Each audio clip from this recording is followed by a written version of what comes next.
ke-6 ini pertemuan yang kita tunggu-tunggu karena pertemuan ke-6 ini adalah kita bakal langsung bedah campaign yang kemarin teman-teman udah ikut dari rangkaian ke-1 sampai ke-5 udah dipraktekin belum nih? Boleh dibantu komen-komennya di kolom chat ya. Udah pada iklan belum? Terus juga ini karena di sesi kali ini karena sangat spesial, jadi kita bakal nanti share siapa aja yang mau dibedah kampanye untuk 3 orang pertama dulu ya, 3 orang pertama. Kemudian nanti dicek kampanyenya, after itu dilihat sama Mas Yusar apa yang harus diperbaiki, apa yang ternyata udah oke dan apa yang harus di scale up gitu. Nah, teman-teman, ini hari pertama kita di pertemuan kajian ikan Ramadan sedang puasa ya, tapi Masya Allah kita ngabuburit bareng, jadi nanti nggak kerasa nih belajar bareng, terus tiba-tiba udah buka puasa gitu. Nah mungkin teman-teman boleh nih diajakin suhu-suhu akademi lainnya buat join di acara webinar kajian ikan Ramadan kita. Nah, Dina mau absen dulu nih, boleh teman-teman yang udah ikut dari pertemuan 1 sampai sekarang boleh di komen di kolom chat ya. Nah, kita bakal belajar gimana sih cara ngebaca matriks dulu nih. Gimana atau campaign apa yang dikatakan winning dan atau misalkan ini oh ternyata kurang winning atau dari produknya nggak winning harus ganti lagi tuh seperti apa matriksnya. Dan lebih oke-nya lagi adalah part di mana nanti teman-teman bakal bisa share campaign teman-teman sendiri yang bakal dibedah oleh Mas Yusar gitu. Mungkin di sini udah ada Mas Yusarnya ya. Halo Mas Yusar. Cek, cek, cek. Halo Mas, apa Halo, halo. kabar? Alhamdulillah sehat. Hari ini kita bakal ngebahas tentang bedah campaign ya Mas ya.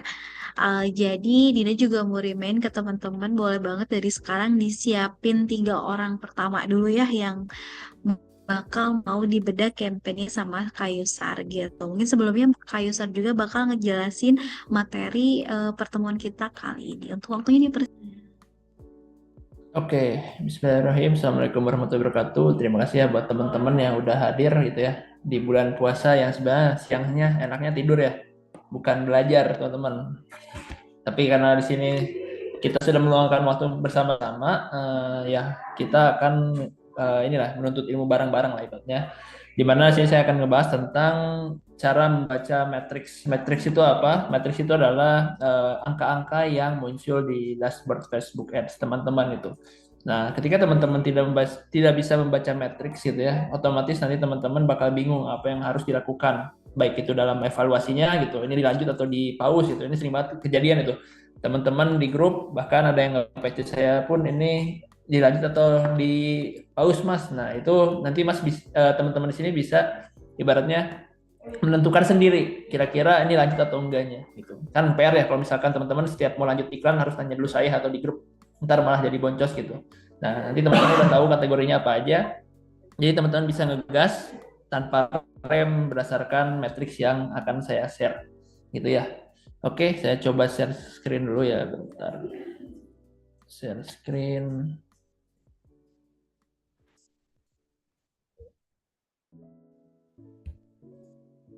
Oke, udah kelihatan teman-teman?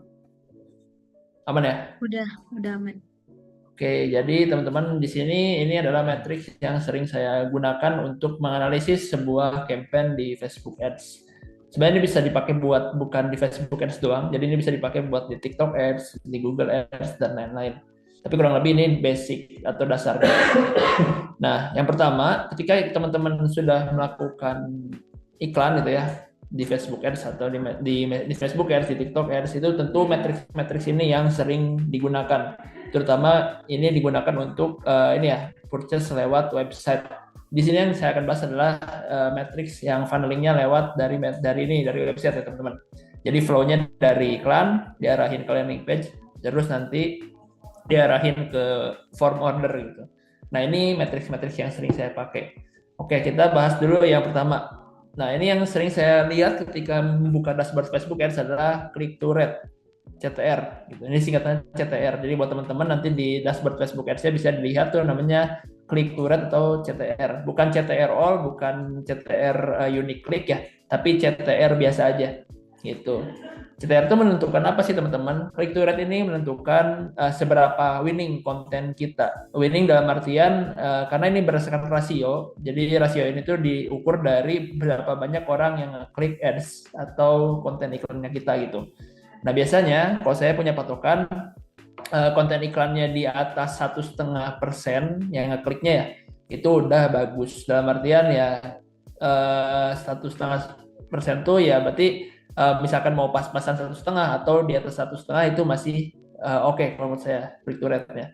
Jadi nanti bisa teman-teman optimasi kalau misalkan kontennya nggak di atas 1,5%, berarti ada yang salah tuh. Baik dari pemilihan audiensnya, pemilihan narasi kontennya, pemilihan kontennya dan lain-lainnya lah. Banyak faktor yang bisa dianalisis di konten.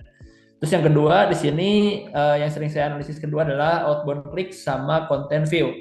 Maksudnya apa? Jadi maksudnya itu adalah rasio dari si orang yang ngeklik gitu ya dengan orang yang ngelihat landing page. Kenapa ada metrik seperti ini gitu ya? Ini buat menentukan seberapa cepat sih speed dari landing page-nya kita sama efektivitas konten.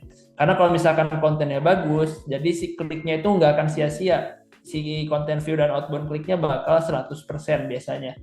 Kalau misalkan jelek-jeleknya ya paling 80% atau 70%. Oleh karena itu di sini saya batasin minimal itu 60%. Ketika landing page view-nya ya outbound klik sama content view-nya itu dalam artian kurang dari 60% atau 50% atau di bawah bahkan ya, itu berarti menandakan landing page kita biasanya problemnya tuh bisa dari speednya, bisa dari si kontennya kurang oke, dan akibatnya jadi banyak dummy klik ya. Dummy klik itu jadi dia ngeklik tapi langsung keluar lagi lah gitu. Nah itu yang sering saya gunakan. Matrix yang kedua adalah outbound klik sama content view. Jadi yang satu yang CTR buat nentuin konten winningnya, terus yang kedua yang outbound click sama content view itu buat nentuin si speed landing page-nya gitu. Nah terus yang selanjutnya ada CPC. CPC itu apa mas? CPC itu adalah cost per click, di mana ini menentukan nanti efeknya ke iklannya, murah atau mahalnya. Kenapa? Karena semakin murah iklan, cost per click-nya murah, maka otomatis harusnya rasionya orang check out tuh bakal banyak dibandingkan CPC yang mahal gitu. Nah, cost per click ini biasanya dianalisis berdasarkan produknya juga. Karena beda produk, maka cost per click-nya bakal beda juga. Tapi untuk produk palu gada, misalnya ini saya average-nya itu ya rata-ratanya segini, Rp1.500. Kalau misalkan mas saya di 2.000, CPC-nya masih aman nggak? Aman-aman aja kalau misalkan cost per purchase-nya oke gitu ya.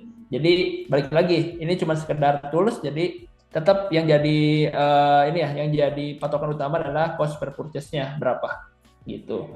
Nah, CPC itu fungsinya buat apa? Fungsinya buat ngeliat tuh konten kita tuh keakuratan kontennya dengan audiensnya cocok nggak gitu. Kadang beberapa kasus CTR-nya tinggi tapi CPC-nya mahal. Nah, itu bisa dikatakan bahwa masih kurang oke tuh kontennya. Jadi beberapa kasus si CPC-nya mahal karena emang nggak nyambung dalam artian kontennya bahas apa, si audiensnya tertariknya dengan bahasan yang lain. Nah, biasanya tuh CPC-nya mahal. Tapi ketika CTR-nya average-nya misalnya 1,5 atau 2%, tapi CPC-nya murah gitu, di bawah 2.000, bahkan di bawah 1.500, biasanya itu udah oke banget si keakuratan kontennya. Berarti nanti ketika teman-teman udah oke ya dari segi CPC-nya oke, CTR-nya oke, outbound click sama content view-nya oke, nanti bisa lanjut ke matriks selanjutnya. Nah, ini matriks yang paling krusial kalau menurut saya, yaitu adalah landing page view dengan seberapa banyak sih orang yang purchase. Nah, ini digunakan untuk apa? Untuk melihat efektivitasan dari si landing page gitu. Karena percuma gitu, teman-teman punya CTR tinggi, punya outbound click sama content view-nya tinggi, cost per kliknya murah gitu ya. Tapi kalau misalkan landing page view sama purchase-nya rendah gitu ya, di bawah 15% ya, bisa dianggap bahwa landing page teman-teman ini ada kesalahan. Kesalahannya baik dari segi headline-nya, baik dari segi konten di landing page-nya, baik dari segi offering-nya, itu harus diulik lagi gitu. Jadi kalau saya kadang kalau misalkan landing page view sama purchase-nya itu di bawah 15%, itu yang diulik pasti nggak akan jauh dari segi offering produknya. Baik itu dari harga, terus dari offering misalkan manfaat dari produknya apa gitu. Bahkan saya kadang nambahin beberapa headline yang yang sebelumnya nggak works, jadi di testing landing page-nya. Nah, biasanya ketika kita udah tahu gitu ya, matriks-matriks ini tuh fungsinya buat apa, ini buat teman-teman ini bisa di screenshot atau ya di screenshot aja dulu lah yang ini ya. Tujuannya buat apa? Tujuannya agar teman-teman nanti ketika iklan sendiri gitu ya, tahu gitu kapan harus ngerem, kapan harus ngegas. Nah, ketika semuanya udah masuk gitu ya kriterianya dari segi matriks gitu ya, teman-teman bisa lanjut ke fase scale up gitu. Nah, scale up mungkin nanti beda lagi. Buat detailnya mungkin nanti dari tim Academy bakal share kelas dari Academy Dropship Masterclass. Di mana gitu ngebahas lebih ke arah scale up-nya juga gitu. Kalau di sini kita ngebahas awalannya aja, di mana awalan di sini ya pasti nggak akan jauh dari segi testing gitu. Ketika teman-teman testing menggunakan matriks yang saya lihatin di sini, insya Allah teman-teman udah tahu basicnya gitu. Basicnya kapan harus rem, kapan harus ngegas. Gitu teman-teman. Nah buat teman-teman boleh banget nih. Mungkin untuk materi hari ini sekian, jadi nggak terlalu banyak. Jadi saya pengen lebih ke arah praktek gitu. Nah buat teman-teman yang udah ngiklan, terutama yang udah ngiklan di bulan Ramadan ya, karena misalnya di Ramadan ya banyak yang iklan juga gitu. Dan momentumnya lagi pas gitu, lagi happening banget. Kenapa? Karena setiap momentum gitu, terutama di Ramadan, terus di kayak kemarin ya tahun baru Cina gitu ya, dimana Chinese New Year, terus Ramadan, terus tahun baru itu biasanya momentum orang untuk beriklan, gitu ya. Oke, boleh saya kembalikan lagi ke moderator buat ini ya kita diskusi. Oke, siap. Makasih banyak Mas Yusar atas penjelasannya terkait matriksnya teman-teman. Tadi udah dijelasin ya sama Mas Yusar matriksnya itu seperti apa untuk menentukan campaign ini winning atau tidaknya gitu. Mungkin ini teman-teman boleh banget ya kita open banget buat share dashboard. Jadi karena temanya hari ini adalah bedah dashboard, jadi boleh teman-teman yang mau dibedah dashboardnya itu raise hand ya. Tadi infonya dari tim admin kita yang tertarik untuk dibedah campaign ya hari ini bisa gunakan fitur raise hand atau angkat tangan di kolom react ya. Nanti kita kasih akses share screen untuk yang mau bertanya gitu. Mungkin sebelum itu kita mau jawab dulu nih pertanyaannya ya Mas Yusuf sambil nunggu yang lain. Nih, ada Mas Reza, Mas Yusuf. Mau nanya, idealnya untuk testing iklan itu dimulai dari CTWA terus dinaikin jadi LP atau langsung LP aja ya Mas? Makasih. Oke, biasanya kalau saya karena pengen langsung full form gitu ya, jadi langsung aja diarahin ke LP gitu, jadi langsung ke landing page. Jadi kalau CTWA kadang beberapa kasus nggak kontrol ya, jadi saya masuk banyak tapi kadang beberapa kasusnya nggak ada yang closing gitu. Sementara kalau misalkan di landing page kita bisa mengukur pakai matriks yang sudah saya jelaskan tadi gitu. Jadi tahu gitu apa yang salah, apa yang kurang. Jadi teman-teman bisa langsung evaluasi dan langsung ini ya, langsung memperbaiki landing page-nya. Kalau saya bisa gitu. Jadi kadang kan yang jelek itu kadang yang jeleknya misalkan CTR-nya berarti yang diganti adalah kontennya. Kalau misalkan CTR-nya udah bagus, nah misalkan landing page-nya yang jelek nih, outbound click-nya sama landing page view-nya kurang bagus. Nah biasanya itu yang dimodif sama saya adalah landing page-nya. Tapi kalau misalkan udah dua-duanya bagus tapi purchase-nya sedikit, itu landing page-nya nggak ada purchase, ya itu kadang yang dimodif adalah landing page-nya. Gitu. Jadi itu tuh runtut teman-teman. Ketika teman-teman bisa membaca matriks tersebut itu ya, jadi teman-teman tahu apa yang harus dimodif. Sementara kalau misalkan di CTWA gitu ya, yang mana yang bisa dianalisis cuma kontennya aja gitu. Kenapa? Karena ya flow CTWA kan gampang ya, dari iklan langsung ngeklik WhatsApp dan dari WhatsApp ya itu nggak bisa tracking lagi gitu. Sementara kalau di landing page itu bisa ke tracking semua, baik dari orang yang interestnya sampai ke kenapa sih orang nggak jadi belinya gitu. Itu bisa dianalisis gitu. Ya. Oke, makasih banyak Mas Yusar atas penjelasannya. Semoga bisa membantu ya Mas Reza. Ini ada pertanyaan dulu ya dari Cassandra. Maaf banget nih Dina notice di kolom chat dulu ya. Maaf baru masuk bukannya mulai jam 2 tapi kok sudah selesai nih. Dina mau remind lagi Cassandra tadi kita mulainya memang jam 2 tapi untuk materi kali ini karena tadi penjelasan matriksnya sudah selesai, karena materinya tidak terlalu banyak, kita bakal fokus ke bedah dashboard. Jadi langsung praktek. Kalau teman-teman ada yang ingin dibedah kampanye boleh banget raise hand ya. Gitu. Jadi Cassandra. Kalau yang dijelasin sama Mas Yusar ini full form atau LPWA gitu. Ini ada pertanyaan. Kalau yang tadi jelasin sama Kak Yusar itu full form atau LPWA, Kak? Full form mas, full form. Kenapa saya pakai LPWA? Karena di LPWA itu nggak bisa di track sih. Di track dalam artian ya kita kadang yang ngeklik kuasa apa klik buttonnya banyak tapi ada selisih lah. Sementara kalau misalkan mau akurat datanya gitu sesuai gitu dashboard dengan yang ada di order online. Saran saya sih jangan pakai LPWA tapi pakainya short form ya. Short form itu berarti nama sama nomor HP aja. Jadi nanti dari situ di follow up ulang sama CS teman-teman gitu. Itu lebih lebih akurat sih kalau saya dibandingkan pakai ini ya LPWA yang klik button gitu. Oke, ini eh, KR Yusuf, kalau full form katanya CPR-nya mahal ya. Mungkin untuk KR Yusuf boleh banget pertanyaannya ditaruh di Q&A ya, biar nanti Dina bantu jawab. Kalau full form ini CPR-nya memang lebih sedikit mahal, Mas, dikarenakan memang karena filtering juga dari audiensnya yang harus klik ke landing page-nya gitu. Ini kita langsung lanjut ke pertanyaan yang di Q&A ya. Abis ini kita bakal uh, share screen dashboard-nya Mas Tete ya ini ya. Boleh, nanti minta tolong dulu admin buat dikasih akses buat share screen-nya Mas Tete dan juga dikasih akses untuk bisa open cam. Ini ada pertanyaan dulu ya Mas ya sambil nunggu. Kamu mau tanya, saya pernah coba iklan lalu matrix purchase-nya ada 3 plus purchase, tapi saat dicek ternyata tidak ada orderan sama sekali. Ini kenapa ya? Nah, ini biasanya adalah teman-teman salah pasang pixel gitu. Jadi di dashboardnya banyak itu purchase 30, tapi yang order nggak ada di order online atau di backend-nya. Nah, kejadiannya itu biasanya teman-teman salah masang si pixelnya. Jadi orang yang ngelihat form dianggapnya purchase. Harusnya itu view content atau add to cart. Sementara kalau misalkan saya itu flow-nya jelas teman-teman. Jadi yang pertama pixel yang dipakai adalah view content. View content itu adalah orang yang ngelihat landing page. Itu teman-teman harus pasang sesuai dengan pixelnya tadi. Berarti yang LP itu view content.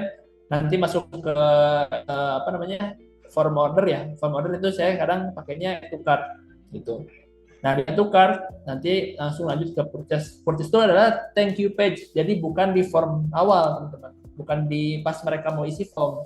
Kalau misalnya teman-teman isi di bagian awal itu pas isi form, nah otomatis nanti ke trackingnya orang yang mencet apa button purchase tapi belum isi form itu udah dianggapnya purchase gitu, udah dianggapnya beli. Padahal kan idealnya harusnya udah masuk thank you page. Thank you page itu di mana? Thank you page itu adalah setelah orang ngeklik atau submit si formnya. Jadi udah ngeklik beli sekarang, udah ngisi nama, alamat, sampai nomor telepon.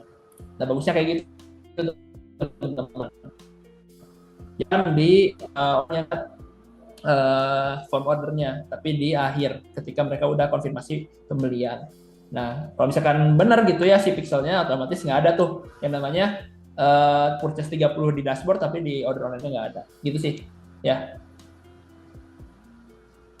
Oke, makasih banyak penjelasannya Mas Yusar. Jadi betulnya ini pixel dari Mas Anonymous. Ini mungkin mau tolong untuk Mas Yati, kita udah uh, invite sebagai join as partners tapi ditolak. Jadi boleh banget terima dulu, kemudian nanti bisa akses buat share screen-nya dan bisa juga buat bedah campaign ya. Mas Tete boleh dibantu ya. Oke, Mas Tete masih ada kah? Oke, ini sambil nungguin Mas Tete, kita mau ke pertanyaan selanjutnya ya Kak ya.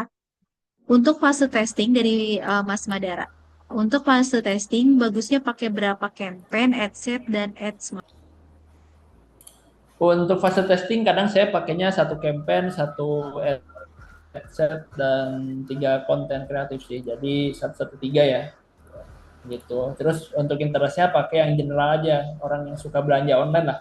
Ada lah cari agent shopper atau minat beli belanja online itu ada. Saya biasanya pakai itu buat gitu ya.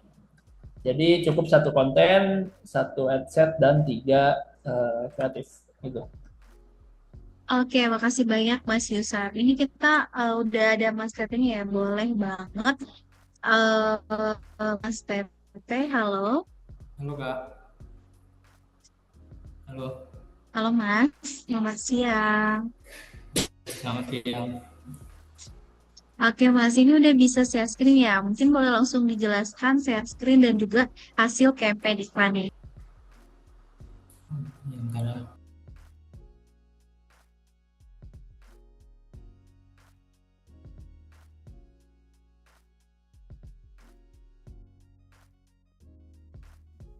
Oke, Mas, bisa Mas aman buat share screen-nya? Oke, teman-teman, ini Mas Tete lagi share dashboard-nya untuk dibedah campaign-nya sama Mas Yusar nih. Mungkin buat teman-teman 2 orang lagi boleh banget nanti di kolom Q&A atau di kolom chat bisa aja info mau dibedah campaign-nya. Untuk Mas Tete dipersilakan Mas penjelasannya. Oke, gimana Mas? Sudah mulai? Berarti udah iklan dari kapan?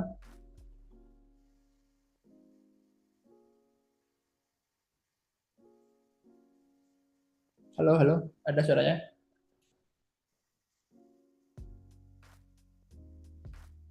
Cek, cek. Halo Mas Tete, ada suaranya? Halo Mas, Terus mohon maaf saya, untuk suaranya belum ada.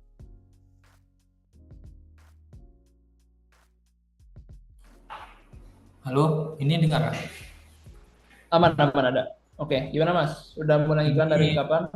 ini dashboard sebelum bulan puasa saya pasang. Oke. Ada dua kampanyenya. Hmm. Terus ini masih boncos, Mas. Ini saya ambil produknya dari Shopee. Ini Eh, iklan apa Mas? Iklan CTW page atau apa? Panelnya CTWA. Oke, CTWA siap. Terus coba bisa nggak dibikin si disman-nya jadi maksimal aja. Jadi biar keluar datanya. Kalau funnel CTWA dia lebih simpel. Jadi yang dianalisis itu lebih ke arah kontennya aja. Bentar, Mas. Coba. Ini Maret. Bentar. Nah, ini kemarin Oke. CPR-nya rendah alhamdulillah, tapi resultnya banyak nih 101. Satu. Tapi closing cuman 3 gitu. Susah, saya susah di closingnya, Mas. Nah, itu yang jadi problem ketika kita pakai CTWA, Mas. Saya kan Ya, tadi ngajarin pakai landing page sama full form ya, karena tujuannya biar bisa analisis lebih deep lagi. Tapi kalau misalnya CTWA, saya cuma bisa analisis kontennya aja, gitu. Kontennya aja berarti kan cuman sekedar ya CTR-nya berapa. Tapi kalau dari segi CPR ini murah gitu, 1.400 gitu. 1.400 masih oke lah, di bawah 2.000 ya. Nah, yang jadi problem adalah kenapa tuh nggak closingnya? Berarti kan berarti closing rate berarti tiga ya, tiga yang jadi beli ya, tiga orang ya. ya. Ya berarti sekitar di bawah 10% kan itu. Jadi Hmm, otomatis jadi boncos kan gitu. ya, Nah, ketika kita bermain CTWA sebenarnya yang dianalisis tuh lebih ke arah kontennya aja kalau di dashboard iklannya. Sisanya apa? Sisanya ya lebih ke arah teknik closing di ini ya di WhatsApp-nya gitu. Itu yang harus ditajaminnya. Bisa dari segi offering produknya, terus dari segi harga. Kadang kalau main di CTWA kita mainnya banyak produk sih Mas, jadi nggak cuma satu. Jadi bundling. Contoh misalnya kursi lesehan, biasanya nih harus tahu dulu target marketnya siapa. Contoh hmm, kursi lesehan ini buat orang yang suka mancing gitu. Contoh aja nih. Berarti ya, saya bikin bundling itu tuh kursi emang khusus buat orang yang suka mancing. Berarti udah bundling tuh paket misalkan sama sama ini apa sama pancingannya sama umpannya gitu. Nah biasanya kalau gitu rata-rata closing sih. Kalau misalkan produknya banyak nggak cuma satu di CTWA. Beberapa kasus yang jadi problem adalah tadi tetap cara closingnya. Kadang di chat ngilang gitu kan kalau di CTWA dia cuma ya. nanya harga nggak hilang gitu. Nah itu yang jadi problem ketika menggunakan CTWA funnelingnya. Kenapa? Karena tadi flow atau journey-nya terlalu singkat. Orang tuh ngelihat iklan bisa langsung ngechat itu. Sementara ketika kita pakai flow yang tadi ya yang saya jelasin, pakai full form, itu nggak sembarang orang bisa ngechat nomor admin. Kenapa? Karena itu ngelewatin fase filtering dulu. Orang yang ngelihat iklan, ngeklik iklan, langsung ke landing page, terus dari landing page dia baru isi format order gitu ya. Dari format order dia bisa ngechat admin karena udah masukin data-datanya. Tapi kalau misalnya di CTWA, ya itu nggak ada filter gitu. Otomatis orang yang iseng banyaknya ngechat kan, tapi nggak jadi Hmm. beli. Gitu sih mas. Tapi sarannya ini saya pakai LPWA, Mas ya. Pakai LP short form berarti ya mas. Dari landing page, terus nanti isi form pembelian tapi cuma nama dan nomor HP aja gitu. Ya. Harus itu lebih filter sih, lebih ngefilter orang-orang yang niat beli. Contohnya gini Mas, kemarin saya ada simpan juga nih. Oke. Contohnya gini. Oke. Nah ini langsung ke alamat-alamat lengkapnya, kecamatan, ukuran. Nah kalau ini kan full form ya, full form itu dalam artian dia panjang form ordernya. Karena ini fase testing, jadi teman-teman bisa pakai yang short form. Jadi short form tuh kita nggak ada namanya warna, nggak ada namanya tadi di atas tuh ada namanya apa? Ada ini kan dia pilihannya dua warna kan, berarti dapat banding ya. Jadi tawarin nanti di WhatsApp. Jadi nanti di landing page-nya ada cuma form ordernya nama dan nomor HP aja, gitu kalau short form. Bukannya ini semi full form Kak? Soalnya ini langsung ke WA juga. Oh, tapi ini sebenarnya nanggung jadi full form sih Mas. Kenapa? Karena pilihannya banyak banget.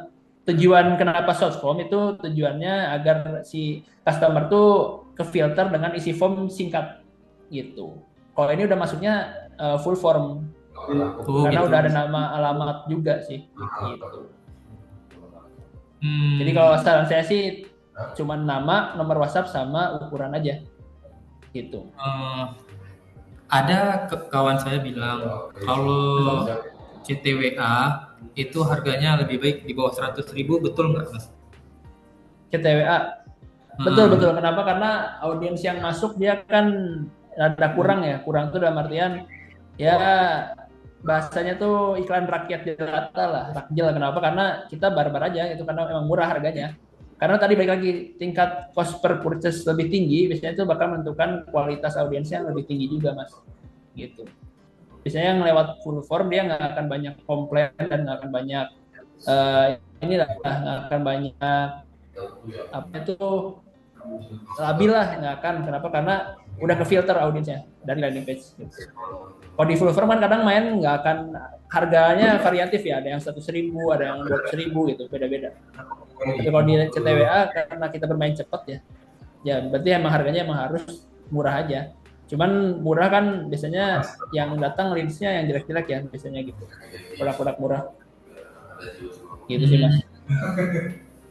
Berarti ini full form. Berarti full form CPR-nya mahal nggak Kak? Full form itu sekitaran 20.000 sampai 35.000-an kalau yang bagusnya. Berarti HPP kita naikkan. Marginnya? Iya, marginnya naik. Betul.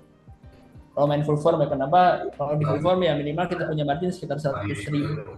100.000 lah kalau misalkan mau main aman banget ya. Tapi kalau misalnya minimalnya 50.000 lah gitu. Oke. Nantilah saya praktek Kak. Makasih. Siap, sama-sama. Gua dipraktekin langsung aja itu yang full form sama short form. Oke, makasih banyak untuk sharingnya ya Mas Tepe, untuk share pada kampanye. Semoga bisa langsung dipraktekkan dari CTWA itu ke full form agar audiensnya lebih ke filter ya Mas Besar ya. Ini ada pertanyaan dari Mas Pandi. Jumlah quantity yang dipesan customer apakah pengaruh ke CPR dan lain? Jumlah quantity bakal ngaruh. Kenapa? Karena ya otomatis kita bisa ngakuisisi misalkan yang harusnya 1 order itu 50.000, 30.000 contoh. Tapi Masnya si customer ini bisa dengan kita akuisisinya 30.000 dia bisa beli 3 pieces produk, otomatis kan bakal jadi lebih murah lagi tuh si CPR-nya. Kenapa? Karena dibagi 3 aja tuh. Misalkan 100.000 dibagi 3 gitu. Bakal jadi 10.000 sampai 15.000-an lah CPR-nya. Kalau misalkan 30.000 gitu. Jadi semakin banyak quantity yang dibeli sama customer ya otomatis CPR-nya pun bakal jadi murah. Tapi itu hitungannya lumayan manual sih Mas. Jadi nggak bisa kita lakukan di dashboard karena itu by quantity ya. Kecuali teman-teman main CPAS itu bakal otomatis ke update. Jadi ROAS-nya bakal nyesuaiin. Gitu ya. Oke, makasih banyak penjelasannya Mas Yusar. Ini kita Dina mau remen lagi nih teman-teman, barangkali 2 orang lagi yang mau dibedah kampanye boleh banget tulis di kolom chat atau kolom Q&A mau dibedah kampanye gitu ya. Nanti sama kita dikasih akses buat share screen-nya gitu. Kita sambil nunggu teman-teman yang lain mau bedah dashboard, langsung ngejawab dulu pertanyaan-pertanyaan yang udah ada ya Mas ya. Oh ini udah ada nih Mas Riko. Boleh nih Mas Riko, minta tolong tim admin Academy kasih akses ke Mas Riko buat bisa share screen. Nanti Mas Riko bisa terima ya, join as panelisnya. Nanti kalau misalkan diterima baru bisa buat share screen tadi. Oke, sambil nunggu itu, Dina mau satu pertanyaan dulu ya. Kalau CPR tiba-tiba melonjak mahal itu kenapa ya Mas ya? Oke, CPR tiba-tiba mahal itu biasanya di fase learning phase itu. Learning phase itu fase ketika kita baru publish iklannya. Yang mana iklannya masih baru belajar, ibaratnya kalau bayi itu masih baru bisa jalan lah. Jadi dia masih belum punya kemampuan untuk berdiri. Nah, salah satunya kayak gitu teman-teman. Ketika kita melakukan publish iklan baru gitu, di mana dia masih belajar buat memahami audiens seperti apa sih yang membeli produknya kita. Otomatis kadang hari ini bagus, besoknya jelek, besoknya lagi bagus gitu. Kadang kayak gitu. Kalau misalnya kayak gitu, teman-teman nggak usah panik, tapi teman-teman punya tahu batasannya kapan harus nambah budget, kapan harus ngerem gitu. Ketika kita tahu kapan harus nambah budget, kapan kita harus ngerem, itu bisa meminimalisir risiko boncos gitu. Lebih tepatnya kayak gitu sih teman-teman. Jadi itu yang paling penting. Jadi tahu kapan harus ngegas, kapan harus ngeremnya berdasarkan matriks yang tadi sudah dijelaskan. Gitu ya. Oke, siap. Mas Yusar, makasih banyak. Oke, Mas Riko mohon maaf ini karena sebelumnya memang udah lebih dulu Mas salaman grup ya. Jadi after Mas salaman grup, nanti baru Mas Riko ya. Boleh dipersilakan untuk Mas salaman grup, untuk share screen-nya. Halo Mas. Halo Mas Halo. Salaman. Halo, Ya. oke. Selamat siang Mas. Boleh dipersilakan. Assalamualaikum Mas Yusar. Waalaikumsalam Mas. Gimana Mas? Boleh Ya, ini share screen aja. saya coba. Ya, ini kemarin nih sebenarnya sudah mau iklan safari Ramadan dari tanggal 23 Februari sebenarnya. Karena kita mau menangkap peluangnya, terus saya cari-cari barang di Allstock, dapat ada mukena sama kurma. Kurmanya dua item, kurma yang sukari sama yang organik itu. Saya iklankan, kemudian saya sudah spend 147.000 sekian, CPM-nya 66.000. Mohon maaf ini laptop kentang agak lambat. Kemudian impressionnya sudah sampai 2000-an, frekuensinya sudah mulai 1,2, terus saya guys sebentar lagi. Oke. Untuk CTR-nya sudah 4,2, 412, CTR all-nya 7,16. Ini cuma dia ada yang kalau saya pasang pixelnya untuk yang thank you page itu di payment info.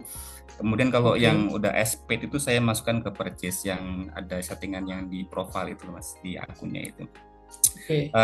Jadi sudah ada yang content fee-nya sampai 70, kemudian add to cart-nya 7, cuman untuk add payment info-nya sudah yang order itu cuma baru 1, dan itu pun juga setelah saya tanyakan dia pakai COD, maksudnya dia pakai COD dan saya tanyakan dia kemahalan, jadi akhirnya cancel dia, nggak jadi, dia ordernya ke Medan. Sampai berapa gitu, terus saya stop ini karena ini udah boncos sih, nggak akan masuk, betul, nggak akan masuk. Oke, untuk campaign-nya gimana Mas? Campaign saya pakai itu berapa konten? Saya 2 aja. Jadi kan ini pakai pakai yang AA plus itu yang ASC itu. Terus dua iklan saya, yang satu semuanya winning semua, maksudnya CTR-nya bagus semua, di atas 3. Tadi kan rata-ratanya 4 itu kalau nggak salah. Iya. Kalau misalkan dilihat dari segi dari segi matriks yang saya jelasin barusan ya, tadi kan udah jelasin juga sama saya. Ini dari segi CTR-nya masuk. Pertama itu. Terus kedua dari segi outbound click sama content view kayaknya masuk juga ya harusnya ya. Dia coba ke kiri. Content view-nya berapa? Kiri. Dia Nah, itu ada di kanan. sampai ini kok. Nah, itu aja. OCLP-nya 76. Dia masih Iya, 80. Dia masih oke. Berarti sekitar yang tadi matriks pertamanya udah oke ya. Kriteria oke, OCLP-nya oke juga di atas 60%. Nah, yang jadi problem di sini adalah landing page ke purchase. Itu yang jadi problem kan. Dari landing page-nya sampai ke menghasilkan purchase itu nggak nyampe tuh 10%, ya kan? Jadi bawah 10% kan? 14%. API to atau sorry. Yang dari landing page belum. Ya, dari landing page itu berarti tadi contohnya yang udah content view berapa? Ini punya saya kalau hitungannya dari ETC ke content view 9,6. Nah, itu biasanya ETC itu berarti yang ngelihat form order kan? Iya. Nah, bagusnya landing page itu buat menciptakan purchase ya. Ini dari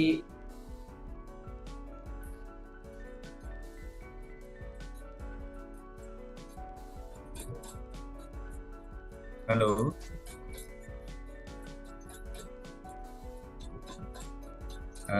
Halo. Halo Mas, oke.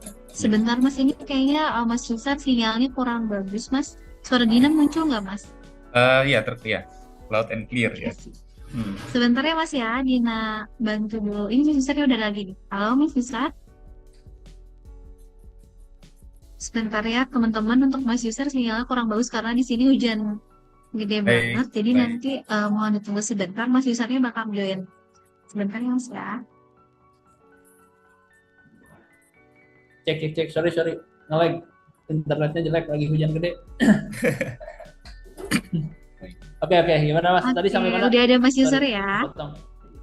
Baik. Ini hujan gede di sini soalnya. Jadi ini saya mulai berpikiran apakah karena ini ada ongkirnya yang mahal atau juga karena faktor harganya atau bagaimana nih? Karena tadi kan sudah ada purchase sebenarnya, maksudnya ada order, ada yang ini. Cuman dia cancel karena harga kemahalan dia bilangnya. Ongkirnya sampai 62.000 ke daerah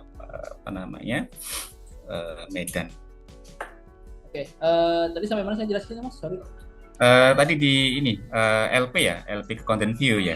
Atau apa tadi? Ini kalau misalkan dari pengamatan saya gitu ya, selama saya ngiklan gitu, ini sebenarnya jadi problem adalah fee content ke to cart-nya rendah banget, ya kan, 9%.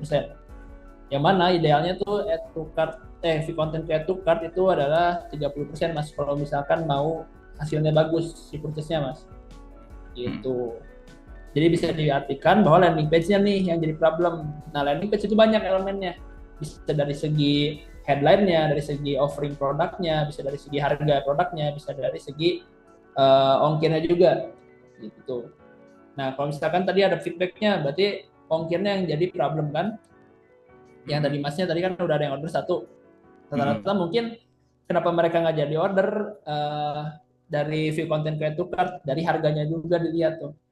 Karena mungkin di luaran sana, terutama produk-produk yang kayak kurma kan sebenarnya itu di luar offline juga banyak kan, dan udah murah-murah gitu. Nah, bisa jadi produknya udah tahu, orang-orang udah tahu tuh harganya berapa average-nya. Ya namanya kurma kan, kurma di bulan Ramadan kan pasti dibanting-banting harga, ya kan? Jadi Masnya harus cari produk yang benar-benar sebenarnya orang-orang tuh nggak terlalu tahu harganya.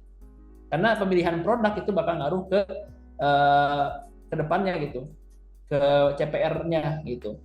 Ketika produknya maksudnya tuh jarang orangnya jual gitu, otomatis nanti ketika kita membuat landing page-nya, ya orang pun bakal ada kesan identik dalam artian ini tuh autentik dalam artian yang nggak jarang gitu orang yang jual produk seperti kita gitu. Semakin kita bisa mencerminkan seperti itu ya si autentiknya, otomatis harusnya fee content create to cart tuh bakal lebih dari 20-30%. Nah gitu. Kalau kurma kan ya di TikTok pun sekarang udah diobrol-obrol, di Shopee pun diobrol-obrol gitu. Dan saya sih produk-produk yang bukan makanan. Ini kurma doang ya berarti ya? Testing Ada produknya. kurma sama mukena tadi Mas. Mukena Oke, juga kalau yang eh, mukena mm, gimana? Kalau yang mukena mukenanya gimana sih, Mas? sebentar.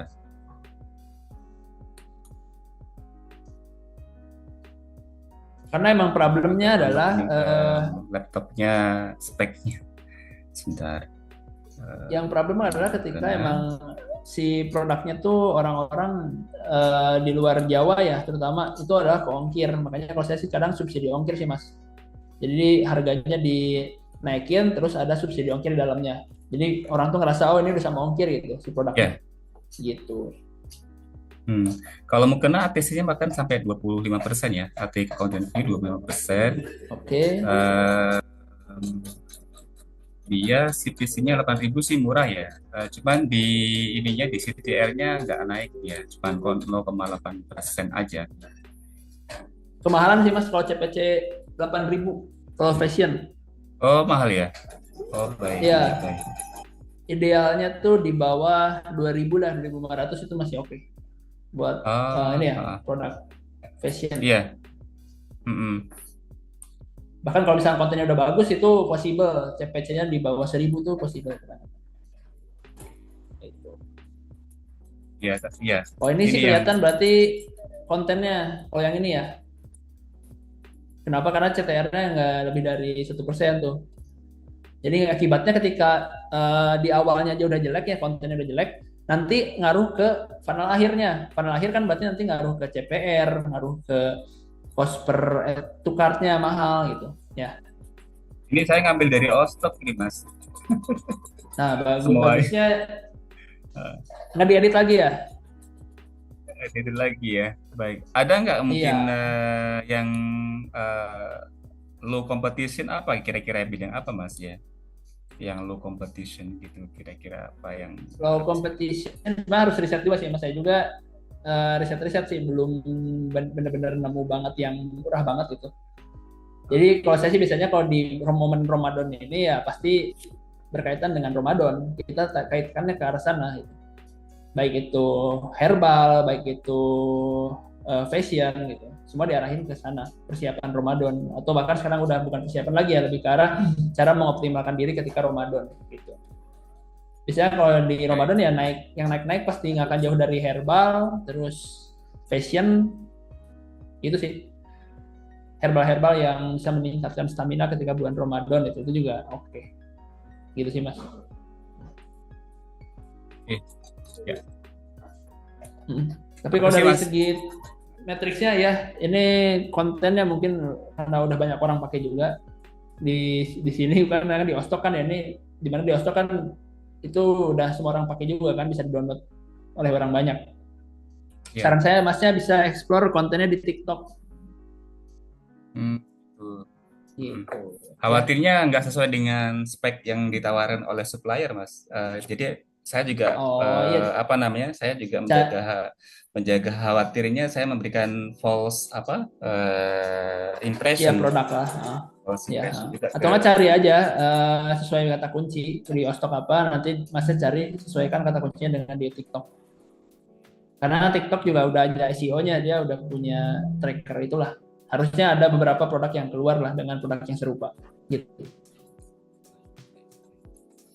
Oke, kalau gitu, Mas. Makasih. Oke.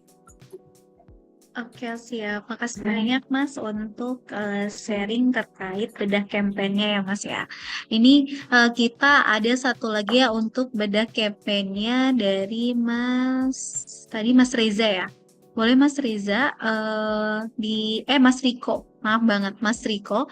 Boleh banget nanti sama kita dari tim bakal di-invite untuk join as panelis. Nanti Mas bisa langsung terima ya. Oke, Mas Riko masih di sini Mas?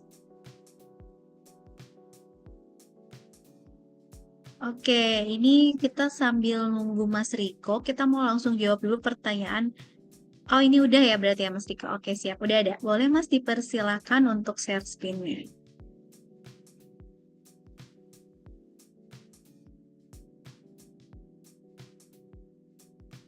Halo Mas Riko, Iya, apakah halo. masih mau? Boleh ada suaranya Mas? Halo? Iya, sebentar. Nih nyari share Ah, screen gimana nih? oke, siap.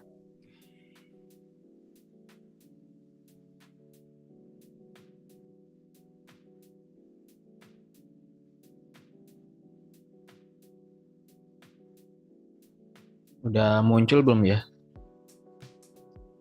Uh, share Si screen-nya masih hitam. hitam, Mas. Sudah muncul belum? Udah muncul. Aman, udah muncul. Oke. Halo Kak Yusar.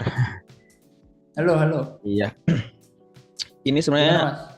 saya kan baru banget juga ya iklan pertama kali iklan Oke. tuh kemarin ya hari Jumat. Hmm. Cuman sampai saldonya habis pun juga belum ada yang pesan lah gitu ya. Terus hari ini tadi pas sahur saya coba top up lagi ya 100.000. Terus Hmm. tadi ada yang chat tapi juga belum ada follow up lagi dari si orang ngechatnya, dan ada juga satu tadi yang udah pesan juga ya di order online gitu. Dan itu Hmm. tapi memang belum sampai selesai karena memang untuk dia itu masanya 10 pieces dengan metodenya itu COD. Tapi karena COD Hmm. kan maksimal itu cuma 3 pieces ya. Jadi kalau di atas 3 pieces Ya. harus bank transfer. Nah, ini kira-kira gimana Mas untuk detail data-data di dashboard ini kayaknya udah mahal banget. Tadi saya sempat offin sih 2 iklannya ini gitu. Oke, coba lihat geser ke kanan. Ke kanan lagi. Oke. Kalau saya sih biasanya punya patokan, Mas. Jadi Iya, ketika kita budget spendingnya 100.000, iya. nah di 30.000 atau di sekitar ada batas maksimalnya. Jadi kita harus tahu dulu nih kira-kira HPP kita berapa. Terus yang kedua kita mau ngambil margin berapa. Jadi ntar ada titik tengahnya tuh. Berapa sih yang cocok batas maksimalnya. Jadi ketika kita punya batas toleransi tersebut, otomatis nanti kita punya remnya. Contoh kalau saya tadi ya, contoh misalnya jualan produk ini ya, ini abaya ya atau apa? Kebaya ya? Atau apa ini namanya? Gamis, gamis, gamis. Gamis, contohnya Iya, gamis, produknya gamis contohnya. Dimana saya punya misalkan net profitnya 100.000 lah, satu produk kejual. Otomatis saya punya di 100.000 deh. Anggapnya 70.000 ngambilnya ya, ngambil profitnya iya. 70.000. Nah, jadi kita punya batasan tuh berapa CPR yang sesuai agar si profit ini nggak minus. Berarti kan kalau misalkan CPR-nya 50.000 masih masuk tuh, ada untung 20.000 kan. Oh, iya betul. Nah, ini kan karena ostok ya, jadi saya nggak memperhitungkan HPP. Jadi saya cuma ngitung CPR iklannya aja, gitu. Nah, jadi ketika kita udah tahu nih kira-kira ngambil berapa profitnya, kita punya rem untuk menentukan nih kayaknya produknya nggak oke lah gitu. Karena jujur saya pun boncos mah tiap hari mas, serius. Tapi Oh. boncosnya nggak Hmm. banyak. Dalam artian saya punya remnya. Jadi ketika produknya nggak works gitu, ya udah ngapain dilanjut itu, malah yang ada malah tambah boncos itu. Kayak tadi contoh 100.000 mas sudah top up nih, ya kan? Iya. Dari 100.000 terus masnya ngiklan gitu ya, Hmm. ngiklan pas ngiklan dari 100.000 ini udah spending 50.000 contoh, tapi masnya cuma ngambil margin 70.000 gitu. Udah profit bersih 70.000, ya otomatis kalau misalnya nggak ada order terus ya yang ada malah jadi boncos kalau dilanjutin kayak gini. Berarti udah boncos berapa tuh? Terus 69.000 dikurang 100.000 dikurangin contoh tadi budget iklan berapa tadi yang udah ke spending? eh Pertama tuh di hari Jumat 100.000 juga. 100.000, oke. Lalu udah habis kan hari ini, tadi saya juga top up lagi 100.000 juga. Tadi pas sahur lah Nah, gitu. berarti udah sekitar Per 1.000 200.000 lah. kan tuh Iya. boncosnya. Heeh. Nah, ketika kita punya rem, misalkan di 50.000 nih nggak ada order terus nih. Nah, kita langsung nge-cut loss. Otomatis nanti kita bisa testing lagi tuh budget 50.000 buat produk lainnya. Gitu. Kalau saya gitu masih simple. Jadi ketika nggak ada yang purchase, Mm-mm. udah dipastikan bahwa si produknya udah terlalu saturated. Saturated itu dalam artian orang udah terlalu banyak di situ gitu. Kalau misalkan orang udah banyak main di situ, terus yang beli segitu-segitu aja marketnya, ya itu namanya pasar persaingan terbuka lah kalau di bahasa ekonominya ya. Yang Mm. mana ya susah gitu buat kita bisa jualan winning di situ. Karena kita bersaingnya terlalu banyak dengan orang banyak gitu kan. Kalau di pasar gitu kan, yang di pasar kan pasti sama ya. Kalau misalkan masih ke pasar, ada yang jualan tomat tuh pasti lebih dari satu kan. Iya. Jualan cabai lebih dari satu juga. Mm. Otomatis kan probabilitas kita buat ngejualin produk itu berkurang. Sama persis seperti kita jualan di marketplace atau di Facebook Ads itu sama. Logikanya sama banget. Jadi semakin kita punya keunikan yang tadi saya sebutkan ya sebelumnya, masnya siapa tadi tuh sebelumnya ada ya. Semakin kita punya unique selling product gitu ya. Meskipun kita jualan misalkan gamis kayak gini, tapi masnya punya ada beberapa ini ya fitur yang nggak dipunyain gamis lainnya. Contoh gamis ini udah busui friendly gitu, jadi bisa dipakai buat menyusui. Sementara di gamis yang lain nggak ada. Itu udah jadi poin plus mas. Serius. Oke.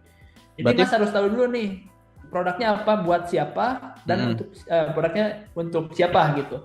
Ketika masnya tahu produknya untuk siapa, otomatis mas bisa memodifikasi message-nya agar tidak sama dengan kebanyakan orang gitu.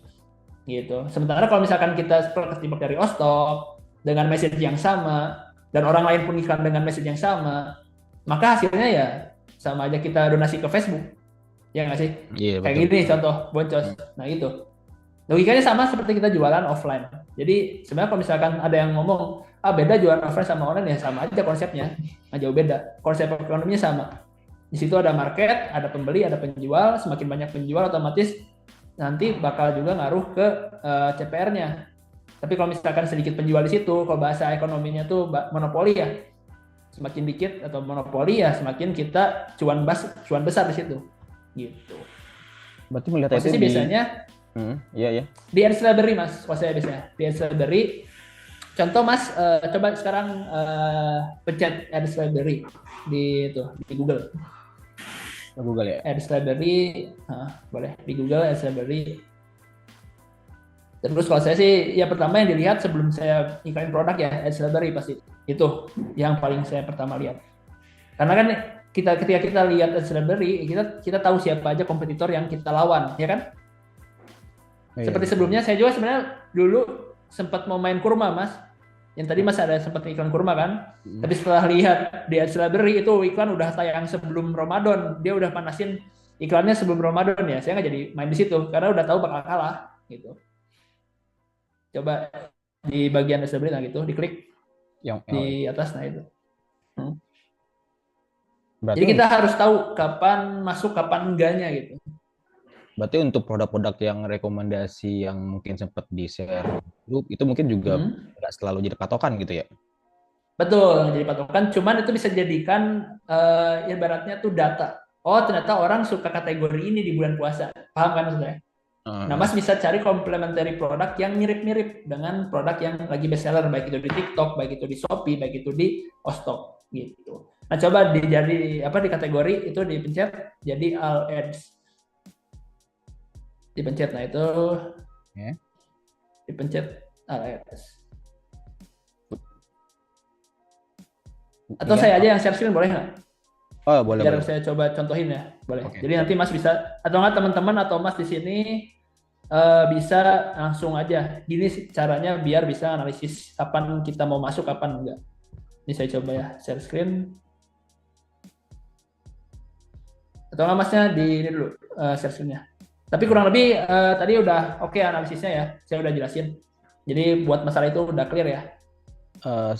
Yang masalah matrix yang tadi sebelumnya. Belum ke yang ini, saya mau balik lagi tadi ke yang data tadi saya itu. Oh boleh. Berarti untuk saya dulu aja. Itu di amount spend itu ya mas ya? Ngelihat patokannya itu ya, apakah masih lanjut? Patokannya, ya di ROAS-nya berarti berapa banyak kita udah suntik budget di situ dan berapa kira-kira berapa profit yang akan kita dapetin di situ. Kalau dikira-kira minus ya mending kita cut loss dari awal aja. Kalau misalnya di sini yang main saham kan ada tuh istilah cut loss ya. Cut loss itu jadi memperkecil potensi kita kerugian banyak cut loss tuh. Nah sama seperti di dropship juga, ketika kita kira-kira gue kayaknya nggak akan menang deh, udah pesimis itu dalam artian ya ngelihat matriksnya yang tadi saya jelasin gitu. Nah di situ kita cut loss dulu agar tadi kita nggak dapat kerugian yang lebih besar lagi gitu sih. Berarti kalau gitu mending langsung cari produk lain atau dicoba lagi produk yang sama tapi di besok harinya? Lebih bagus mana mas? Saya sih masnya coba kerucutin dulu dari segi message-nya dulu nih. Kalau misalkan kita dengan marketing kit Ostok, message-nya pun message yang ada di Ostok gitu ya. Produk-produknya kan itu produk-produk yang udah di-sharing ke orang banyak gitu ya. Kalau misalkan kita membuat kontennya ala kadarnya gitu, sementara kan orang membeli produk karena kontennya balik ke sana kan.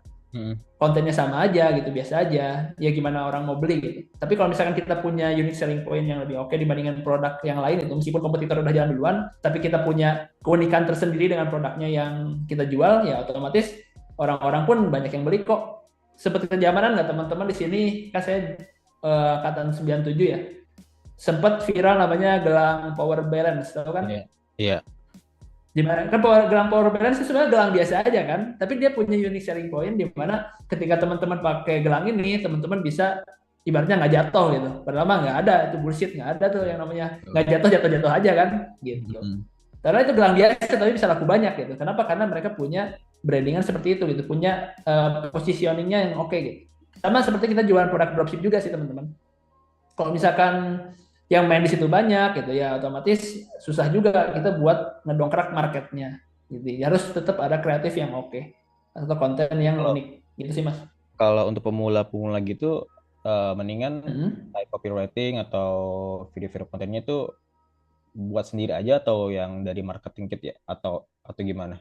Untuk yang awal-awal gitu. Saran saya nanti saya coba jelasin setelah ini beres ya. Karena ini sebenarnya jadi pertanyaan semua orang juga kan, gimana sih cara ngeracik konten atau copywriting yang oke. Kalau saya sih biasanya yang pertama saya lakukan analisis dulu kompetitor sih Mas, karena kan kompetitor biasanya yang udah jalan duluan gitu. Jadi lihat itu dulu. Oke deh, siap. Thank you Mas. Aman ya? Oke, siap, sama-sama. Oke, Mas, Masya Allah, makasih banyak atas penjelasannya Mas Riko dan juga Mas Yusar untuk berbagi insight di pertemuan kita kali ini. Ini di kolom chat ramai banget ya, Masya Allah, semangat nih suhu-suhu. Semangat dan juga jangan pantang menyerah ya, karena nggak semuanya ternyata yang boncos bukan kalian aja gitu, banyak juga, tapi yang bedanya adalah pantang menyerahnya gitu. Susu ini juga ada yang nanya nih, gimana caranya buat ikut minta nomor WhatsApp Mas Yusar, dan juga gimana cara ikut buat privat bareng sama Mas Yusar. Ini rekomendasiin banget teman-teman buat join di Academy Dropship Masterclass ya, lagi-lagi. Karena di Academy Dropship Masterclass ini selain ada materi yang harus dipelajarin melalui online, yaitu dari video recording, tapi teman-teman juga bakal ada webinar bulanan bareng sama Mas Yusar, dan juga nanti ada grup ya. Di sana kita sampai sekarang masih rajin banget buat konsultasi atau diskusi gitu. Jadi bisa banget dibantu oleh Mas Yusar. Dan setiap webinarnya itu kita langsung by request ya, Q&A. Jadi semua permasalahannya dibantu kayak beda campaign kayak gini tuh udah sering di pertemuan kita webinar di setiap bulannya gitu. Teman-teman bisa langsung join ke Academy Dropship Masterclass. Nah, untuk info private-nya nanti teman-teman bisa hubungin tim admin, tapi untuk sekarang kita masih belum bisa buka private ya teman-teman ya. Jadi mungkin bisa join dulu di Academy Dropship Masterclass. Tadi Masya Allah banget ya, udah 3 orang yang mau share terkait campaign-nya gitu, bedah campaign, dan juga udah dibantu sama Mas Yusar. Ini kita langsung lanjut beberapa pertanyaan ya Mas ya. Ini ada pertanyaan nih dari Kak Anonymous. Kak, ini kalau testingnya bagus, saya duplikat 5 kali budget 100.000 atau langsung naikin budget dari 100.000 jadi 500.000. Enaknya gimana ya? Ini Masya Allah nih, berarti mau scale up ya Mas ya? Oke, untuk scale up saran saya mending jangan langsung brutal dikali 5 kali lipat ya tadi ya. Saran saya cukup aja 20 atau maksimal di 40% dari budget awal. Contoh misalnya 100.000, ya udah berarti naikin dulu aja 40.000 gitu. Kalau misalkan ada pembelian lagi, dari setelah dinaikin budget baru naikin lagi 40.000 gitu. Jadi sistemnya bertahap teman-teman. Jadi jangan langsung. Ntar biasanya kalau misalkan kita langsung ngasih scale up budgetnya gila-gilaan, yang ada malah jadi CPR-nya bengkak. Bengkaknya bengkak banget. Sebenarnya kalau di scale up ya pasti CPR naik, cuman yang jadi pertanyaan adalah naiknya berapa persen gitu. Kalau misalkan masih naiknya sekitar 5%, 10% masih oke lah ya di scale up. Tapi kalau misalkan naiknya hampir 50%, bahkan ada yang sampai 60%, 70%, itu karena scale up-nya terlalu menggila. Menggila itu dalam artian si budgetnya campaign-nya belum siap buat terima budget segitu, teman-teman langsung ngegas, segegas-ngegasnya gitu. Itu kadang efeknya jadi CPR-nya membengkak banget. Gitu sih Mas. Jadi saran saya setiap ada event purchase ke trigger sekali, itu dinaikin aja budgetnya. Gitu ya. Misalkan dari 100.000 udah ada 2 purchase, masnya scale up jadi 140.000, terus ada proses lagi jadi 5 gitu. Nah, naikin lagi 40.000, terus sampai ke akumulasi. Terus nanti kalau misalkan besoknya langsung balikin lagi ke budget awal. Kenapa? Karena takutnya dia spendingnya terlalu gila tuh kalau misalkan udah di scale up terus-terusan dengan budget yang sebelumnya. Gitu. Jadi dibalik lagi ke budget awal 100.000. Gitu sih. Ya. Oke, makasih banyak Mas Yusar atas penjelasannya. Ini ada pertanyaan lagi nih. Mau nanya untuk iklan jasa seperti travel atau outbound, kebanyakan pakai funneling WhatsApp dan iklannya CTWA. Apakah ada saran kalau untuk pakai jasa? Iklan jasa, makasih Mas. Oke, untuk jasa sebenarnya funnelingnya beda-beda ya, kita nggak bisa disamaratain gitu. Kalau misalkan ada yang jualan properti, ada yang jualan jasa konstruksi, itu beda-beda cara funnelingnya. Kalau misalkan saya sih biasanya untuk jasa pakai CTWA sih. Kenapa? Karena ya orang-orang kadang kalau misalkan iklan jasa mereka udah tahu apa yang mau dibeli. Tapi kalau misalkan produknya fisik, ya mereka kadang di CTWA banyak nanya, nggak jelas itu. Gitu. Tapi kalau misalkan mau lebih akurat lagi funnelingnya itu ya buat produk jasa ya langsung aja ke landing page kalau saya. Jadi kita nggak usah capek-capek buat menjelasin produknya gitu. Oke, tadi sebenarnya belum ya jelasin yang tadi ya, yang di Facebook Library. Saya Iya, coba boleh jelasin dulu kali dibantu ya. jelasin ya Mas. Bentar, mana ya?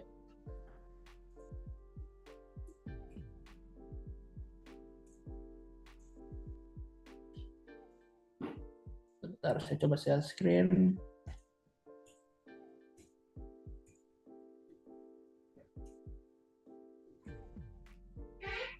Ini pasti teman-teman jualan ini kan? Iya, pasti bakal banyak yang jualan sih, pasti ya. Karena ya ini tuh emang kalau gamis emang paling banyak sih dicari kalau misalnya di Ramadan. Cuman tetap balik lagi ke si ininya teman-teman, message-nya itu yang harus paling penting. Kalau bisa sih bikin konten sendiri meskipun produk dari Ostok.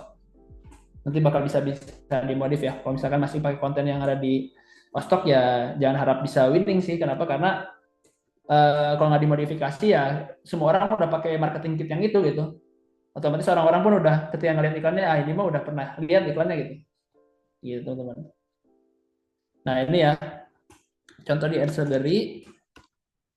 Contoh sekarang produknya gamis tadi ya, seperti yang masnya sudah dibahas tadi, gamis. Jadi ini diklik ads, terus diklik jadi all ads ya. Terus ini cari, ini by keyword, jadi teman-teman bisa cari aja nih kompetitor-kompetitor teman-teman yang kira-kira teman-teman mau jualan produk apa. Contoh di sini saya peci. Peci, nanti dia bakal keluar semua tuh campaign peci. No, 400 result, berarti otomatis kompetitor teman-teman ada segini, 400 result. Nah, yang jadi pertanyaan teman-teman, bisa nggak ngelawan mereka nih yang 400 orang yang udah ngiklan ini? Itu 400 result ini gitu. Kalau misalnya teman-teman nggak ngerasa kayak, kayaknya gue nggak bisa deh. Nah, itu lebih baik, kalau kata saya, mending nggak usah dilanjut. 400 tuh udah terlalu banyak sih kalau menurut saya. Cuman kalau misalkan dari 400 result ini, produknya peci sama-sama peci tapi dengan jenis yang berbeda gitu, itu masih ada kesempatan untuk bisa winning. Tapi kalau misalkan kayak tadi ya, kurma, contoh kurma, dimana kalau kurma ya orang-orang udah tahu jenis kurma kan, ada kurma ajwa, ada kurma tadi ya, kurma apa tadi itu yang ada di Osok tuh, kurma mana ya, ada banyak lah jenis-jenis kurma, orang-orang udah tahu behavior dari atau spesifikasi dari kurma gitu. Otomatis ya tadi ketika kita harganya naik dibanding yang di luaran sana, ya orang-orang bakal nggak jadi order gitu. Tuh kurma apalagi 3.500 result, wah teman-teman lawan 3.500 iklan gitu, apa sih yang ngebedain kurmanya gitu? Bisa jadi ini kurmanya udah didoain gitu, otomatis ketika makan jadi tambah sehat kan, nggak tahu gitu. Jadi harus punya tadi tetap unique selling point-nya apa gitu. Kalau nggak punya ya yang ada malah kita kayak donasi ke Facebooknya gitu. Kayak gini tuh, lihat. Satu alpukat 1.000 manfaat tuh. Ini sih kurma tapi ada apa ya, iklan kurma tapi ada alpukat yang jualannya. Tuh, beda-beda ya. Ya, tapi unik ya. Tadi kurma semuanya ini malah jualan alpukat. Tuh, beda-beda. Jadi ini cara saya buat ngeriset kira-kira mau masuk market ini atau enggak gitu. Kalau saya sih enggak ya, kenapa? Karena lihat di sini 3.500 result tuh, wah banyak banget itu. Meskipun emang lagi momentumnya Ramadan ya. Gitu. Coba dari Gamis ya, Gamis. Jadi teman-teman bisa coba analisis satu-satu iklan yang udah tayang. Terus teman-teman list kira-kira poin apa sih yang teman-teman atau yang bakal bisa dimasukin gitu di Gamisnya. Tuh, Gamis juga sama, 3.600 result. Banyak banget kan. Nah ini teman-teman bisa riset dari sini masalah copywritingnya gitu. Kira-kira copywriting seperti apa yang winning. Biasanya kalau yang winning dia si ads duplicate-nya banyak. Mana ya? Kayaknya nggak tayang di sini. Nah kayak gini nih. Nah konten-konten yang ada 3 ads kayak gini, 14 ads kayak gini nih.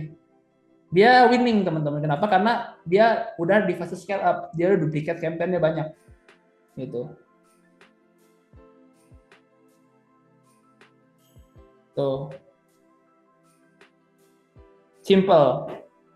Nah, bisa ditiru nih nanti kalau misalkan teman-teman melihat di Adsense-nya ada konten yang udah duplikat kayak gini banyak, ini bisa ditiru nih dari segi copywriting-nya. Pertama copywriting-nya, yang kedua kontennya. Nah, tinggal dimodifikasi aja, jangan plek-plek. Misalkan kontennya kayak gini, ya udah nanti teman-teman cari juga konten yang seperti ini mirip-mirip. Ini kan berarti teman-teman harus tahu dulu nih basic kontennya apa. Kalau ini kan konten live ya, konten live, konten review produk itu, konten affiliate. Ya udah cari teman-teman TikTok yang kontennya mirip-mirip seperti ini. Gitu teman-teman.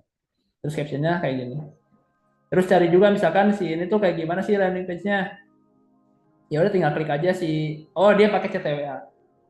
Dia pakai CTWA. Oke.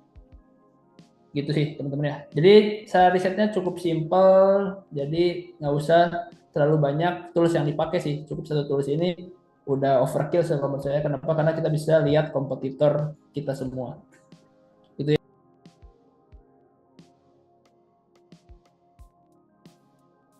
Oke, Mas Yusar, makasih banyak penjelasan ini. Oke, saya balikin Mungkin lagi ya. ada pertanyaan terkait dari yang tadi Adsense ya, Mas ya. Quality ranking itu perlu diperhatikan nggak, Mas? Ini menunjukkan apa? Kalau saya nggak terlalu diperhatikan sih Mas, quality ranking sebenarnya itu dengan kita ngelihat CPM dan CPC murah pun harusnya itu udah menunjukkan quality dari si kontennya itu sendiri. Karena setahu saya sih quality ranking ya dia berdasarkan based on CPC dan juga interaction rate. Interaction rate itu bisa dari like, bisa dari komen, bisa dari share. Gitu Mas. Jadi kalau quality ranking itu adalah kecocokan iklan kita dengan si audiens yang kita pilih sih gitu. Jadi sama aja kayak kita analisis kayak tadi ya, pakai matriks CPC atau yang outbound itu udah cukup. Oke, Mas. Mungkin ini kita 3 pertanyaan lagi ya, teman-teman. Soalnya emang Kaisar juga lagi puasa dari tadi. Hari ini kita pematerinya 1. Jadi dari tadi Masya Allah sekali full sama Mas Yusar semua ya. Nih, yang ini kita bakal pertanyaan dari Mas Pandi. Halo Kak, saya pemula. Kira-kira dari riset produk sampai beriklan pakai landing page butuh modal berapa ya? Riset produk sebenarnya kalau misalkan riset produk kalau saya sih biasanya beli sampelnya dulu 1 pieces buat ngeliat tuh kualitas si produknya bagus atau enggak. Jadi kalau misalkan kita lihat, oh ternyata bagus nih si kualitas produknya, baru saya nyetok produknya. Gitu. Ya tergantung ya, kalau misalkan modalnya beda-beda ya, semakin mahal produk yang akan kita jual si dropshipnya, maka otomatis semakin mahal. Cuman saran saya sih cari produk yang di bawah 60.000 atau 50.000 maksimal. Kenapa? Karena kita butuh margin buat nutupin si biaya iklannya. Gitu. Semakin mahal HPP otomatis semakin mahal juga kita jual produk, otomatis semakin susah buat dapetin CPR murah juga sih. Jadi harus ada batas maksimal kira-kira HPP-nya berapa gitu. Kalau misalkan modal awal ya sebenarnya dengan modal 500.000 pun bisa sih. Cuman ya kita stok karena itu buat iklan doang. sama langganan online mungkin ya gitu. Tapi kalau misalkan udah di tahapan selanjutnya itu reseller, kalau reseller sih modalnya bisa lebih dari 5 juta. 5 juta itu karena kita nyetok juga barang sama modal iklan. Nyetok barang misalkan 3,5 juta, iklan 1,5 juta gitu. Itu sih.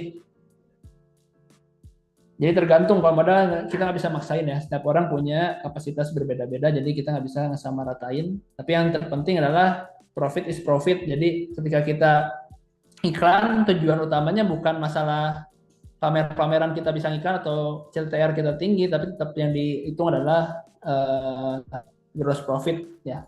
Jadi gross profit itu adalah biaya iklan, net profit ya. Berarti dikurang ditambah biaya iklan. Nah, nanti net profit si hasil penjualannya dikurangin HPP ditambah biaya iklan itu, net profitnya gitu. Kalau misalkan net profitnya masih untung ya harusnya masih aman-aman aja buat dilanjut. Tapi kalau misalkan udah rugi, saran saya sih jangan dilanjut, kenapa? Ntar takutnya boncos gitu. Saya pun testing produk pasti boncos sih teman-teman, karena kan namanya testing ya, nggak ada yang namanya, kalau testing ya namanya testing, nggak ada tuh yang namanya langsung untung gitu. Saya kalau testing ya seminggu kadang testing 3 produk, 5 produk gitu.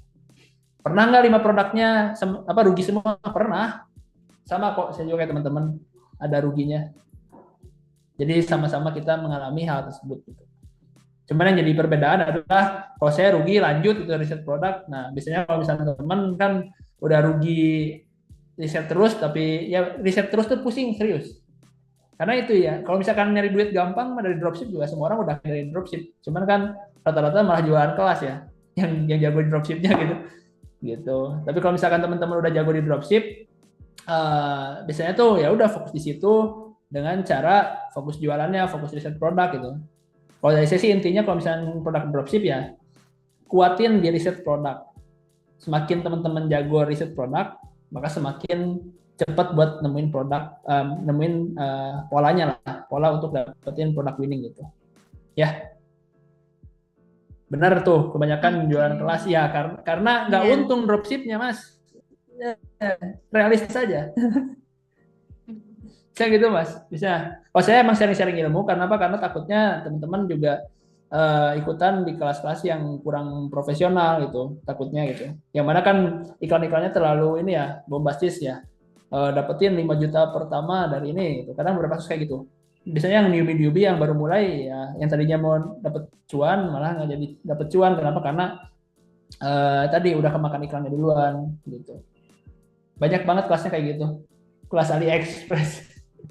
ya gitulah, banyak kejadian kayak gitu mas, teman-teman. Jadi harap selektif itu memilih kelas ya. Kalau misalkan menurut teman-teman oke.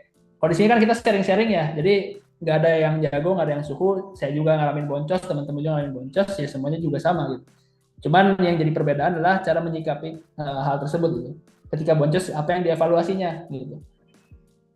Kalau di luar sana kadang kalau udah boncos ditinggal gitu, nggak ada chat lagi tuh. Tapi kalau kita insya Allah bakal komitmen gitu, saling sebar atau ini ya tukar ilmu lah gitu. Share boncosnya wah lebih dari 10 juta mas.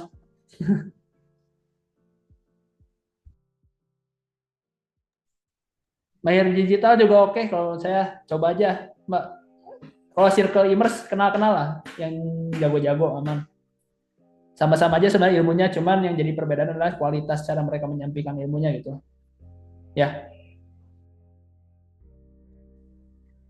Oke, siap banget ya Mas Yusar. Makasih banyak insight-nya di teman-teman juga jadi curhat juga ya teman-teman. Jadi bisa memilih kelas yang bijak gitu. Ada yang terlalu iklannya overclaim dan juga mungkin nanti gak sesuai dengan ininya. Tapi kalau di Akademi insya Allah sama kita bakal dibantu sampai selalu ada chat gitu ya. Misalkan gimana untuk bulan ini, gimana untuk bulan selanjutnya, bulan kemarin hasilnya seperti apa gitu-gitu. Dan kita juga ada grupnya teman-teman di Academy Dropship Masterclass gitu ya. Oke teman-teman, mungkin ini satu pertanyaan lagi aja ya Mas Yusar ya. Untuk landing page full form, kolom checkoutnya bagus dipisah lagi atau langsung di dalam satu landing page full form ya Mas ya? Kalau saya sih aliran, karena beda-beda setiap orang punya preferensi masing-masing. Kalau saya sih tipikal orang yang sering dibikin layering gitu. Jadi dari landing page, layer keduanya itu add to cart. Jadi ngeklik button dulu baru masuk ke full formnya gitu ya. Selanjutnya baru masuk ke thank you page atau purchase gitu. Jadi tiga layering. Tapi kalau misalnya teman-teman, saya nggak suka deh pakai yang layering-layering gitu. Jadi saya sukanya single page, di mana single page itu form udah di situ ya, jadi masalah. Sama-sama oke-oke aja sih. Tapi tetap yang diperhitungkan adalah pemasangan pixelnya teman-teman. Beberapa kasus kalau yang pakai single page dia ke triggernya 2 kali sih pixelnya karena salah masang pixel. Kayak tadi ya contohnya ada yang 30 purchase tapi belum ada orderan. Nah itu salah satunya, pixelnya salah pasang. Tapi kalau misalnya teman-teman udah advance, udah jago, cara pasang pixelnya udah oke, nggak jadi masalah kalau pakai cara yang itu. Asal teman-teman bisa baca datanya aja sih, gitu ya. Karena data itu terpenting ketika kita jualan di digital atau produk online gitu, di online gitu, oke? Oke, makasih banyak ya Mas Yusar untuk penjelasannya hari ini, sharing-sharingnya Masya Allah banget ya. Dan makasih banyak juga buat peserta-peserta kajian iklan Ramadan kita kali ini. Mohon maaf banget kalau misalkan ada beberapa pertanyaan yang belum terjawab, mungkin bisa ditanyakan nanti di pertemuan selanjutnya. Mohon maaf ya, tidak semua pertanyaan yang bisa kita jawab dikarenakan waktunya juga teman-teman. Dan Dina makasih banyak buat teman-teman yang tadi udah share dashboard, semoga bisa langsung dipraktekkan. Dan untuk peserta yang udah join juga makasih banyak karena mungkin di pertemuan kali ini lagi puasa ya enaknya tidur, tapi teman-teman semangat buat belajar di kajian iklan Ramadan gitu. Jadi dia juga mau reminder nih teman-teman, jangan lupa buat isi absen untuk mendapatkan link recordingnya ya. Untuk isi absennya nanti bakal dikirim oleh tim akademi di kolom chat. Dan juga jangan lupa teman-teman buat join di pertemuan terakhir kita ya, 2 kali lagi nih. Di pertemuan 7 sama 8, itu di pertemuan 7 kita ada snack video. Kemarin-kemarin di rangkaian pertemuan 1 sampai 6 kita udah ngebahas gimana caranya beriklan di Meta Ads. Sekarang di pertemuan ke-7 nanti di hari Jumat bakal ngebahas tentang snack video. Gimana sih caranya beriklan di snack video dan kenapa sih kita harus mulai beriklan di snack video? Apa kelebihannya? Terus juga itu langsung sama snack video expert ya. Dan juga bakal menghadirkan salah satu